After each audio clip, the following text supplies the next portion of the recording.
माँ दुर्गा की उत्पत्ति का कथा भारतीय पौराणिक कथाओं में एक महत्वपूर्ण स्थान रखती है। ये कथा देवी भागवत पुराण, मार्कंडेय पुराण और देवी महात्म्य में विस्तृत रूप से वर्णित है। माँ दुर्गा का अवतार असुरों के अत्याचार और धरती के जीवों की रक्षा के लिए हुआ। एक समय जब धरती पर दैत्यराज महिषासुर ने आतंक मचाया, तब देवताओं ने ब्रह्मा, विष्णु और शिव के पास जाकर सहायता की प्रार्थना की। महिषासुर, जो एक बड़ा बलशाली दैत्य था, ने अपने शक्ति के बल पर देवताओं को हराया और स्वर्ग पर अधिकार कर लिया। उसकी इस विजय से देवताओं में घबराहट थी और वे अपनी शक्ति खो चुके थे।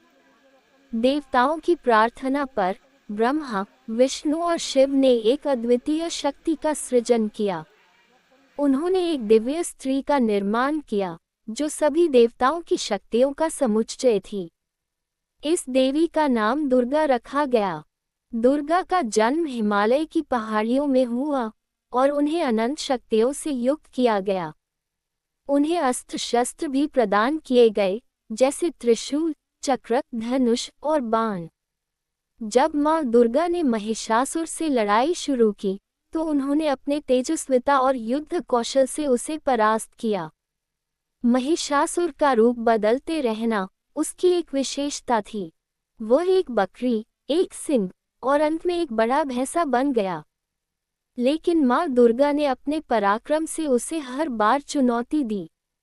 अंत में दुर्गा ने महिषासुर का वध किया और उसकी हत्या के बाद धरती पर शांति वापस आई। माँ दुर्गा को शक्ति, साहस और विजय का प्रतीक माना जाता है। उनके द्वारा महिषासुर का वध केवल एक दैत्य के समाप्त होने का नहीं, बल्कि अन्याय और अधर्म पर धर्म की विजय का प्रतीक है। नवरात्रि जैसे उत्सवों में दुर्गा की पूजा की जाती है, जहां भक्तजन उनकी आराधना करते हैं और उनसे शक्ति और सुरक्षा की कामना करते हैं। माँ दुर्गा की उत्पत्ति कथा हमें ये सिखाती है कि सत्य और धर्म की हमेशा जीत होती है, चाहे कितनी भी कठिनाई क्यों न आए। माँ दुर्गा का ये रूप हर प्राणी को साहस, शक्ति और आत्मविश्वास प्रदान करता है। उनका स्मरण करने से हम कठिनाइयों का सामना कर सकते हैं और अपने जीवन में सकारात्मकता ला सकते हैं। इस प्रकार माँ दुर्गा की उत्पत्ति और उनके महत्व को समझना न केवल धार्मिक दृष्टि से, बल्कि व्यक्तिगत जीवन में प्रेरणा के रूप में भी महत्वपूर्ण है।